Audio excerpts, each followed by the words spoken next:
Добре дојдовте назад, како што веќе и ви најавивме и ви најавуваме од самиот почеток на емисијата од 7 часот и 30 минути. Сега време е за рубриката Адвокат на граѓаните. На линија го имаме Владимир Бангиевски. Добро ви утро секој утро. Добро утро, Андреј.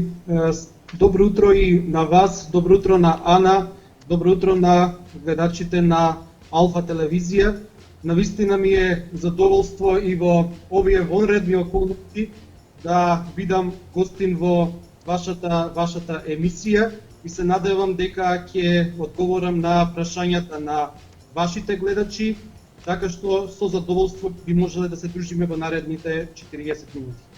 И ние ви благодариме многу за тоа што сте дел од Добро утро секој утро на Алфа телевизија. Ова е, би рекол, еден убав начин да подсетиме дека и покрај целата ситуација со коронавирусот, животот не застанува, правните проблеми се тука и ќе бидат тука и кога ќе заврши целава оваа ситуација. Само апсолутно, да, значи правото како жива материја без разлика на овие околности, на овие вонредни околности продолжува и понатака, така што без разлика што адвокатските канцеларии не работа со странки согласно препораката на владата, тие се секогаш тука да им помогнат на граѓаните во решавањето на нивните правни проблеми. Така е, а нашите телефонски линии за вас, гледачите, остануваат отворени. Значи можете да се јавите било кој момент и да си го поставите правното прашање, добивате бесплатен правен совет од адвокатот Владимир Бангиевски. Меѓутоа, се испраќаат и онлайн прашања, дали на нашата Facebook фан страна, дали на dobroutro@gmail.com. Постојано има луѓе кои си имаат правни проблеми. Дел од нив, ако може да ги продискутираме пред да почнат да се јавуваат граѓаните, еве го првото прашање. Почитувани, моето прашање до вас е: мојата сопруга е на трудничко боледување, ние живееме во заедница сами и сме 5-члено семејство. Јас сопругата, најстарата ќерка од 5 години, помалата ќерка од 3 години и најмалата ќерка од 5 месеци. Постарите ќерки редовно посетуваат градинка, но поради настанатата ситуација која се случува не се во можност да посетуваат, нели? И сега се дома заедно сите 3 ќерки кои ги чува мојата сопруга. Прашањето ми е: мене од градинка уредно ми изготвија потврда дека редовно одат во градинка, но дали можам да ја употребам поради тоа што сопругата е на трудничко и не може сама да постигне се околу децата и потребна е и помош, но бидејќи нема кој друг да ја помогне, тоа единствено сум јас. Дали може да ја доставам потврдата на работа и имам ли право на платено отсуство од работа? Значи, во овие околности, согласно препораките на Министерството за здравство, согласно указите со законска сила на владата, значи секој оној документ кој што докажува дека определено лице не е во состојба да се движи, да ги обавува своите редовни активности заради настанатите околности, и доколку поседува соодветна потврда за тоа, секако дека ќе може да ја употреби со цел да се остварат правата на бремената сопруга. Доколку гледачот навистина ја поседува таквата потврда, тој може да ја употреби онаму каде што таа му е потребна со цел да се остварат неговите права или пак правата на бремената сопруга. Така, значи, колку што разбрав од прашањето, сопругата е на постпородилно отсуство. На породилно отсуство и во таа насока беше прашањето, нели, дали може тој како единствен човек кој работи во моментот да однесе таква потврда. Ете ви одговор на прашањето. Да, секако дека може и да ги оствари своите права. Така. Здраво Алфа, сакам да ви известам за некои случувања кај нас во Кочани и да поставам неколку прашања за рубриката Адвокат на граѓаните. Како прво, кај нас во Кочани има дојдено неколку лица од Западна Европа кои немаат подпишано документ со кој ја гарантираат сопствената изолација на 14 дена затоа што го имаат поминато граничниот премин. Добро, сега ова е тврдење, со подкуп од 50 евра и воедно се фалат со своето дело. Второ што сакам да ве известам е дека на веб страницата на Министерството за здравство се поставени броевите на центрите за јавно здравје од сите градови како и во Кочани, а телефонскиот број на Кочани според Министерството е одреден 071 373 913. На истиот број ги контактирав и не ги добив. Ова инаку да напоменам за гледачите дека дел од луѓето на социјалните мрежи се жалат дека никој не им крева телефон на овие броеви што се поставени од центрите за јавно здравје. Тоа што сакам да го знам исто така сега поврзано со работните односи, што се случува со работникот кому му истекува договорот и првиот ден по истекот на истиот оди на работа без да помисли на нешто лошо вели, а работодавецот му вели нема место за тебе. Без претходно предупредување од страна на работодавецот за ваквата одлука, туку вработениот ја дознава одлуката на првиот ден по истекот на договорот. Што може да се стори за да се избегнат ваквите појави? И што се случува со вработените? Значи, без разлика на вонредните околности во кои што се наоѓаме, се применуваат во целост одредбите од Законот за работни односи. Што значи дека и во овие вонредни околности работодавачот е должен во целост да ги почитува работничките права согласно Законот за работни односи, согласно колективните договори, подзаконските акти и така натака. Доколку за време на ова вонредна состојба на одреден граѓанин му се загрозени, оспорени, укинати работничките права, кои што смета дека ги поседува, тогаш најдобро ќе биде веднаш да се обрати кај адвокат без разлика на вонредните околности и да побара соодветна правна помош. Никој не смее во време на вонредна или не дај Боже воена состојба да прави злоупотреба на било какви права, вклучувајќи ги и работничките права. Мислам дека Хелсиншкиот комитет за човекови права излезе со соопштение дека на граѓаните ќе им помогне, односно на вработените во овие вонредни околности ќе им помогне доколку сметаат дека нивните работнички права во ова време на вонредна состојба се прекршени, оспорени или укинати. Но не само Хелсиншкиот комитет, значи и адвокатите, како што кажав и на самиот почеток на емисијата, стојат на располагање на граѓаните за заштита на нивните конкретно работнички права. А тие се особено битни особено овој период, бидејќи што поради економски притисок, дел од работодавците ќе се обидат и да ги заобиколат, да кажеме, правилата, законите?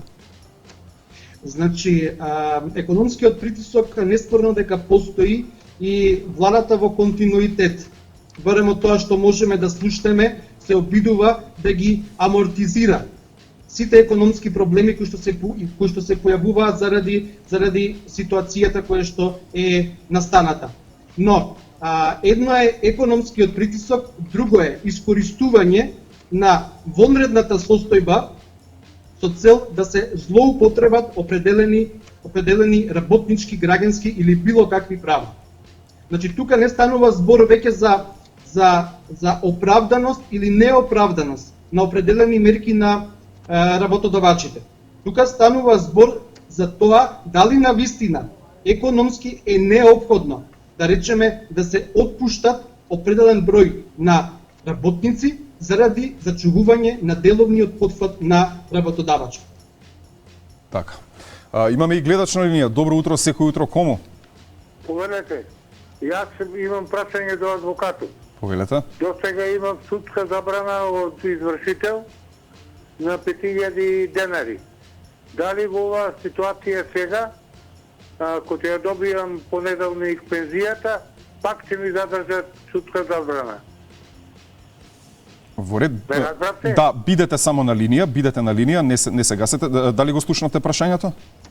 Да, прашањето го слушнав. Значи, владата донесе уредба со законска сила во која што се определи дека за извесен период, ако не се лажа, јуни или јули месец, се забранува било какво извршување било какво извршување, така што претпоставувам дека оваа состојба додека постои, односно до завршувањето на вонредната состојба, извршителите согласно уредбата нема да можат да извршуваат, односно да ги наплатуваат своите побарувања, односно побарувањата по извршната исправа. Така што конкретниот одговор за вашиот гледач е дека извршителите не смеат да извршуваат се додека се насила мерките на владата. Так, значи ќе биде одблокирана би требало сметката, нели, во понеделник кога човекот ќе ја земе пензијата. Секако, значи тој дел кој што се зима на име на извршување, овој период нема да може да биде земан, односно извршен. Така. Имаме прашање од Ана Стефановска, вели: мојот сопруг е хонорарно вработен и оди на работа, а јас сум редовно вработена, дали имам право за платено отсуство?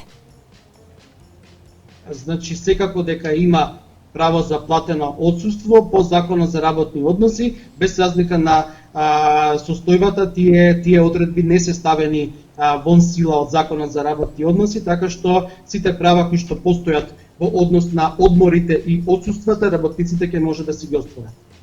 Така. Имаме уште едно прашање. Вели Виктор Жарков: татко ми со старосна граница од октомври 2018 година требаше да прими пензија. Но фондот не сака да почне со исплатата поради тоа што немало уште добиено документи од Црна Гора за работниот стаж, каде има работено 6 години. Повеќе пати се обраќавме до пензискиот фонд во Кочани и во Штип, но ништо ни рекоа не е пратено од Црна Гора, односно ништо што е пратено од Црна Гора не е стигнато. Вели тој нема никакви други примања, само 2000 денари му плаќаат од пензиско. Тој и мајка ми се двајцата болни шекер и со 2000 денари не можат ни лекови да купат.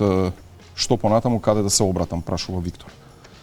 Значи, доколку работникот ги исполнил условите за пензија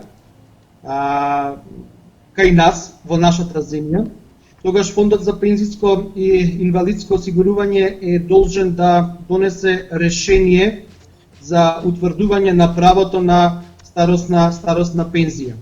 Во конкретниот случај, бидејќи се работи за стаж остварен во странство, да. најверојатно Фондот за пензиско и инвалидско осигурување чека известна документација за остварен стаж конкретно во Црна Гора, колку што разбрав, со цел да може да го утврди вкупниот пензиски стаж и на база на тоа да донесе решение за висина на старосна пензија. Јас се надевам дека и во овие околности Фондот за пензиско и инвалидско осигурување најбрзо што може ќе ги добие од странство потребните податоци и ќе изготви решение со кое што ќе му се признае вкупен стаж на работникот и вкупна висина на старосна пензија. Така. Еве имаме уште едно прашање, нема да го откривам името. Добро утро, од работа не викаат да се вратиме на работа и ако имаме деца помали од 10 години, или пак ако седиме дома да ни ги земат деновите од одмор. Дали е ова правилно, што да се направи, како да се заштитиме?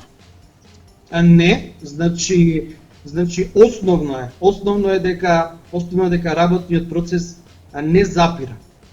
Односно не смее да запре. Меѓутоа, таму каде што тој процес може да се одвива онлайн, односно да се одвива од дома, тогаш тој непречено може да се одвива во домашни услови од домовите на граѓаните. Доколку пак на работниот процес подразбира присуство на работното место, тогаш работодавачот е должен да ги превземе сите неопходни мерки препорачани од Министерството за здравство и од владата со цел да се заштити работникот од ширење на вирусот. Додека трае ова состојба. Доколку тоа не е можно, секако дека работниот процес треба да престане. Така. Имаме уште едно прашање. Еве конкретно, јас се извинувам, еве конкретно, да речеме, бидејќи училиштата се затворени, Министерството за образование изготви посебни програми за работа со учениците онлайн, така што наставата претпоставувам дека се одвива онлайн непречено. Добро. Имаме гледач на линија. Добро утро, секој утро кому? Добро утро. Добро утро. Еден гледач ваш.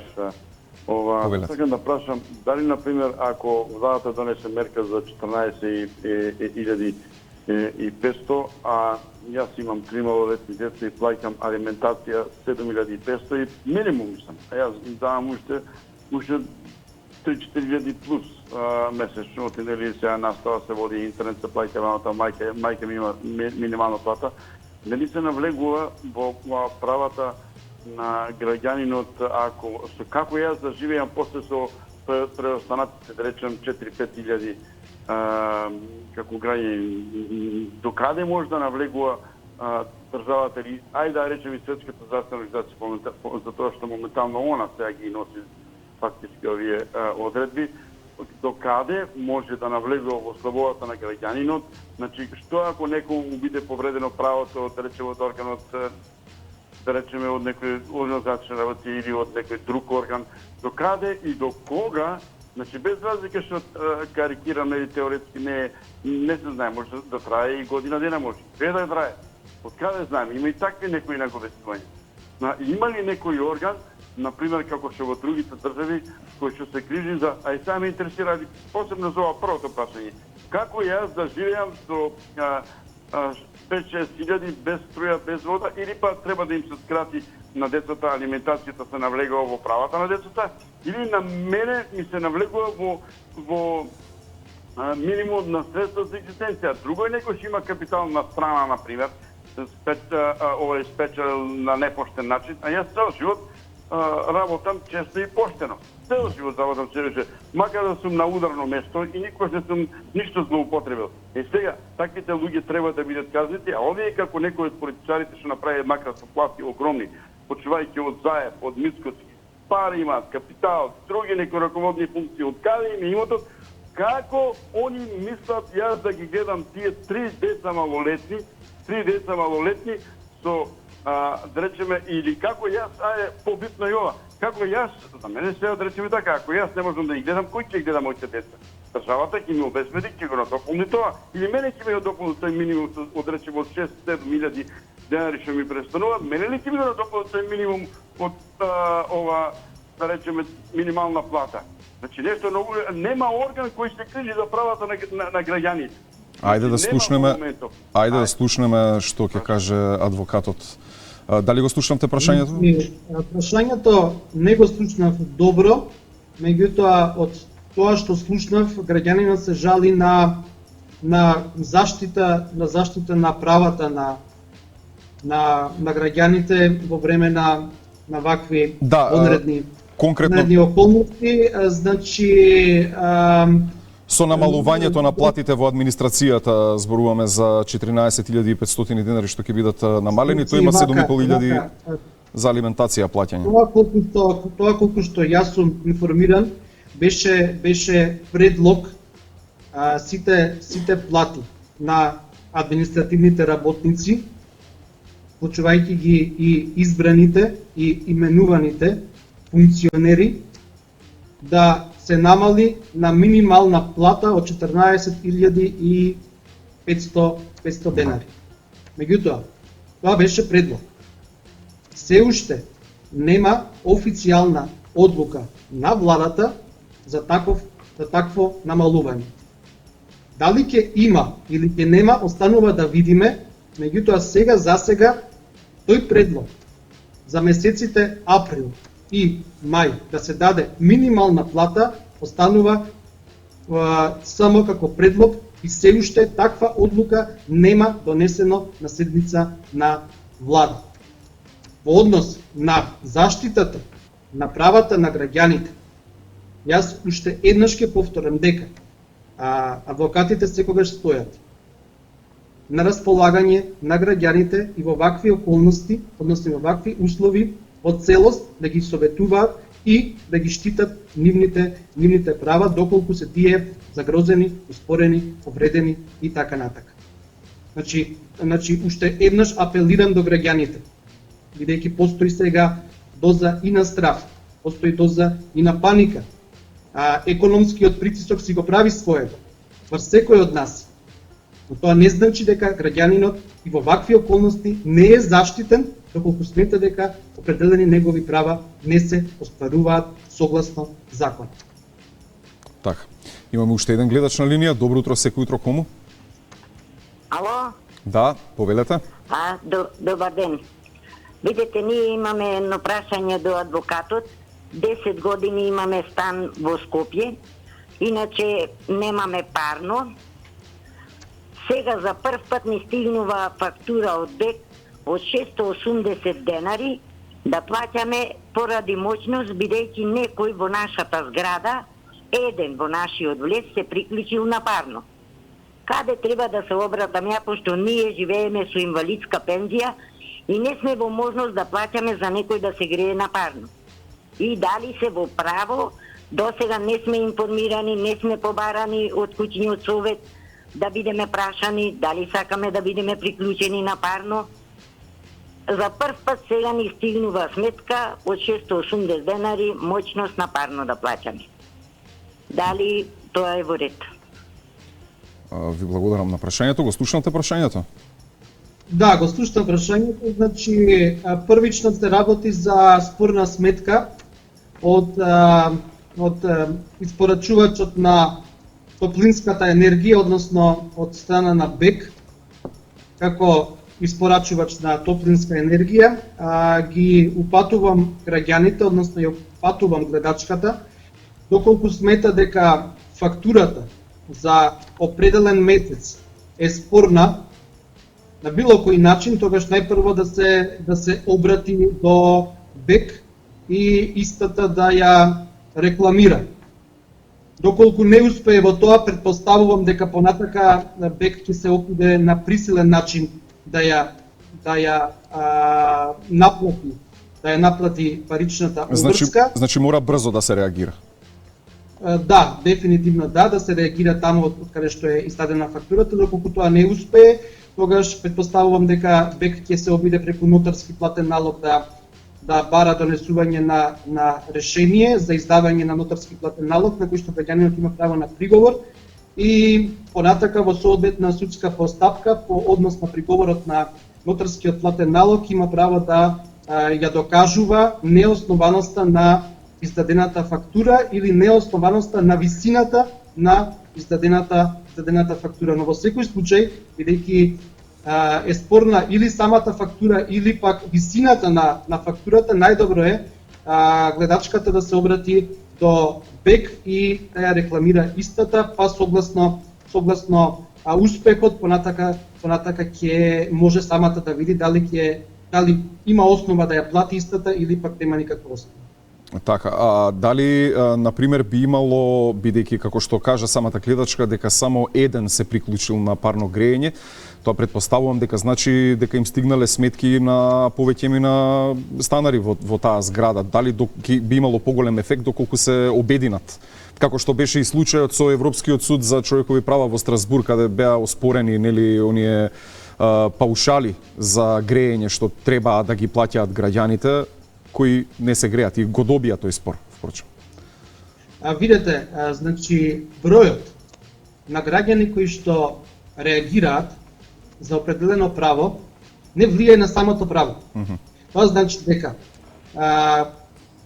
ако да речеме граѓанинот интервенира индивидуално или интервенира во група од 5, 10, 15 станари и така натака, не значи дека неговото право ќе биде позаштитено или дека ќе биде помалку заштитено.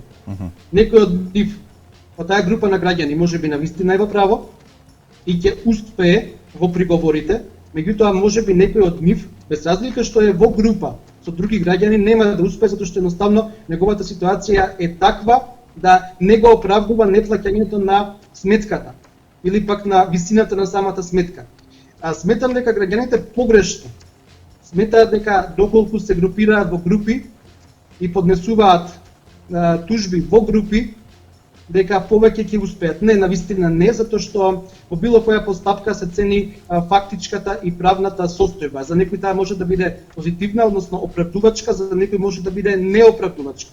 Не значи дека сите ќе успеат или сите нема да успеат. Некој доколку има основа ќе успеат, некој доколку нема основа нема да успеат.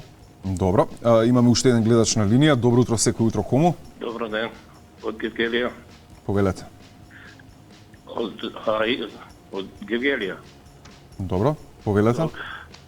Имам да го прашам адвокатот. За фирма се работи. Без да се најави извршител да пушти писмо на фирмата и да блокира сметката, още тоа се 20 дена, още немам добивано никакво писмо под кој налог, по шо налог ми е блокирана фирмата. Дали имам правна основа да го трчкам извршителот, некој негодителката ми се јавува, вика блокирана те, вика јас ке зонала таму на извршителот и рекол ке добиете ево 20 дена и више, јас не можам ни плата ни ништо да поминам. Блокирано, не знаеме што не е блокирано. Каде да се обратам? Не знам каде да се обратам. И дали ски бидам право нешто да земам некоја правна основа? Тоа е прашање. Благодариме на јавувањето. Значи, граѓанинот се жали на неправилности при извршување. Односно, смета дека извршителот при спроведувањето на извршувањето направил определени неправилности, односно прекршил некој дел, некој член од Законот за извршување. Во таква ситуација, Законот за извршување му дава можност на граѓанинот да поднесе приговор до непосредно основниот суд. Роковите се премногу кратки, меѓутоа, основниот суд одлучува по однос на приговорот на начин што го смета истиот или за основан, или за неоснован, на кој што одлука граѓанинот понатака има право на жалба до апелациониот суд. Значи, најдобро е во ситуација кога граѓаните ќе се најдат во состојба да сметаат дека некои неправилности при извршувањето постојат, веднаш самите или преку избран адвокат да поднесат приговор заради неправилности во извршувањето до основниот суд. Основниот суд во најбрз можен рок одлучува по однос на приговорот за неправилности во извршувањето, на која што одлука граѓанинот понатака има право на жалба до апелациониот суд. Граѓанинот треба да биде информиран дека заради наплата на парично побарување ќе му се блокира неговата жиросметка согласно најновите одредби од Законот за извршување. Така. Имаме уште еден гледач на линија. Добро утро, секој утро. Повелете. Добро утро. Прашање до адвокатот. Повелете. Јас имам некој спор имам суд со имотно-правни односи. При физичка делба на 2014 година поднесохме за физичка делба тројца браќа сме за да се подели имотот на таа парцела. Заради тоа го изгубивме 70% од имотот при физичката делба. И сега јас подносих 3 пати тужба. Првиот пат ми ја скрија тужбата у судо од Делчево, неќе да го крија. Вториот пат поднесох заверено преку нотар, ама друг судија дојде у Делчево, ми рече треба правно лице. Се консултирах со правно лице, уклучих го тоа правно лице и истопа за втората тужба. Ојдееме на лице место, судијата прегледа, на судијата му заврши, пошто судијата беше од Виница у Делчево и вика не мога да ти ја доставам тужбата сега. После дојде друг судија, исто така поднесох истата тужба, мисла ја доставих до судо, судијата даде нарочиште, вештак се исто така и вештак кој има и на краја го изгубих делото, а моите сведоци што судија и што 20 години бевме во од таа парцела сечевме дрва, исто така не можеме да ја добиеме. Што да направам сега у последното време? Благодариме. Значи вака, физичката делба се врши на два начина. Доколку постои договор помеѓу сосопствениците, тие можат тоа да го направат пред надлежниот нотар во нотарска постапка за физичка делба. Доколку постои конфликт на интереси, тогаш физичката делба согласно законот за вонпарнична постапка се одвива по судски пат, односно преку надлежниот суд. Во текот на самата вонпарнична постапка пред надлежен суд за физичка делба, доколку се појави определено спорно прашање, тогаш вонпарничниот суд ја упатува странката, чие што право е помалку веројатно, со тужба да го оствари своето побарувано право во парнична постапка. Се додека трае парничната постапка, вонпарничната постапка за физичка делба се прекинува. Значи се прекинува до правосилно завршување на настанатиот спор во текот на вонпарничната постапка. Со физичка делба, без разлика дали таа се одбива во нотарска постапка со договор, каде што нема конфликт на интереси, или се одбива во судска постапка, каде што постојат конфликти на интереси помеѓу предлагачот и противниците на предлагачот, не може да се изгуби имот. Не постои начин преку физичка делба некој од сосопствениците да изгуби имот кој што му припаѓал во времето додека бил заедничар, односно додека бил сосопственик. Така. Најдобро е граѓанинот да сепак побара правна помош доколку смета дека во текот на таа вонпарнична постапка за физичка делба пред суд определени негови права се едноставно повредени. Затоа што на тој начин и најдобро ќе може да си ги заштити своите имотни правни интереси. Така. Чинам дека имаме време за уште едно прашање. Прашање до адвокатот. Живеам во куќа која е на починато лице. Лицето е починато повеќе од 25 години, а јас живеам во куќата 13 или 14 години, па дали можам да си ја префрлам на мое име, да ја легализирам јас самиот? Тоа е прашањето. Постапката за легализација може да започне, да се одвива и да заврши исклучиво на жив барател на легализација. Бидејќи во конкретниот случај се работи за собственик на куќа, кој што е веќе починат, тогаш оној кој што има интерес, тоа е, претпоставувам, законскиот или тестаменталниот наследник, мора најпрво да ја заврши оставинската постапка и доколку е наследник да дојде на местото на веќе одамна починатото лице, како што прочитавте, и како нов собственик врз основа на решение за наследување и врз основа на промени во катастарот, каде што тој ќе биде веќе новиот собственик на објектот, ќе може согласно законот за легализација да поднесе барање за легализација на објектот. Се додека објектот гласи се уште на покојното, на починатото лице, граѓанинот не може да поднесе барање за легализација на објектот, бидејќи има интерес да се легализира објектот, затоа што во него веќе живее 13 години, како што кажавте, тогаш најдобро ќе биде да се поведе оставинска постапка за расправање на оставината на покојното лице. Така. Владимир, времето ни беше толку. Летна, некако. Има навистина интерес и што е по мене барем позитивно, не позитивно од аспект на тоа дека луѓето си имаат проблеми, туку дека од аспект на тоа дека целата глобална состојба со коронавирусот, ако ништо друго, барем еден сегмент од животот продолжува понормално.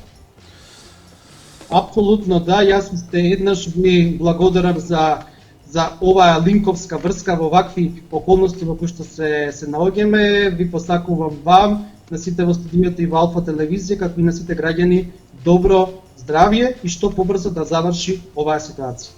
И ние вам ви благодариме за отстапеното време пред се и чувајте се.